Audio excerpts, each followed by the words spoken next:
દક્ષિણ ગુજરાતને વિકાસની નવી ભેટ રાજ્ય ગૃહપ્રધાન હર્ષ સંઘવીએ આ મુદ્દે જણાવતા કહ્યું કે સુરતના લોકો પાસે ડુમસ બીચ એકમાત્ર વિકલ્પ હતો, પરંતુ હવે સુવાણી બીચનો પણ વિકાસ કરવામાં આવશે। વિકાસ માટે 48 કરોડ રૂપિયાની ફાળવણી કરાઈ। સુવાણી બીચના વિકાસથી આસપાસના લોકોમાં રોજગારી પણ વધશે। અરવલ્લીમાં ભડકાઉ ભાષણ કરનારા મૌલાનાને મળ્યા શરતી જામીન। મોડાસા ડિસ્ટ્રિક્ટ સેશન્સ કોર્ટે શરતી જામીન મંજૂર કર્યા। પાસપોર્ટ જમા કરાવી હાજરી સહિતની શરતી જામીન। મૌલાનાના 5 દિવસના રિમાન્ડ પૂર્ણ થતા સુરક્ષા કારણોસર સાબરમતી જેલમાં મોકલવા કોર્ટે આદેશ કર્યો હતો। અમદાવાદના મણિનગરમાં જ્વેલર્સની દુકાનમાં બંદૂકની અણીએ લૂંટ। 4 આરોપીઓ અંદાજે 11 લાખથી વધુના દાગીનાની લૂંટ ચલાવી ફરાર। પોલીસે નાકાબંધી કરી લૂંટારુઓની શોધખોળ હાથ ધરી। મહેસાણાના વાઇડ એંગલ સિનેમા પાસે હોટેલમાં માથાકૂટ। હોલિડે ઇન હોટેલમાં રૂમ લેવા મામલે થઈ માથાકૂટ। અસામાજિક તત્વોએ રૂમ લેવા માટે કરી દાદાગીરી। હોટેલમાં રૂમ ખાલી ન હોવાથી રોષે ભરાયેલા યુવકોએ કરી માથાકૂટ। હોટેલમાં મૂકેલા પ્રિન્ટર અને કોમ્પ્યુટરની કરી તોડફોડ। સમગ્ર ઘટના સીસીટીવીમાં કેદ।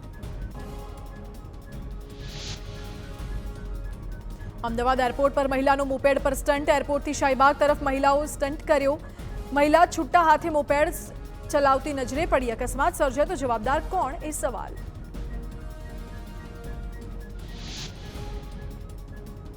ગુજરાતમાં કોંગ્રેસ 4 બેઠકો પૈકી હાઈકમાન્ડ નક્કી કરે તે બેઠક આપને આપવા સહમત। વિધાનસભાના પરિણામો મુજબ સુરત, જામનગર અને દાહોદમાં આપને કોંગ્રેસથી વધુ મળ્યા હતા મત। ભરૂચ બેઠક પર ગઠબંધનની શક્યતા પ્રબળ, પરંતુ ભરૂચ બેઠક આપવા કોંગ્રેસનો નિર્ણય।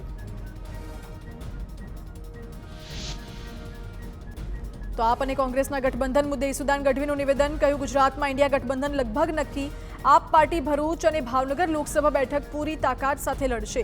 કોઈ પણ પાર્ટીથી વધુ ઉપર દેશ છે। ચૂંટણી દરમિયાન ભાજપે કરેલા વાયદાઓ અધરતાલ રહી ગયા। કોંગ્રેસ આપ ગઠબંધન મુદ્દે સાંસદ મનસુખ વસાવાએ આપી પ્રતિક્રિયા। કહ્યું, ભાજપને કોઈ ફેર પડવાનો નથી, ભલે ગઠબંધન થયું હોય। આ લોકોનું પહેલાથી ફિક્સ હતું, એકબીજા પર આક્ષેપ કરવાના નાટક કરતા હતા।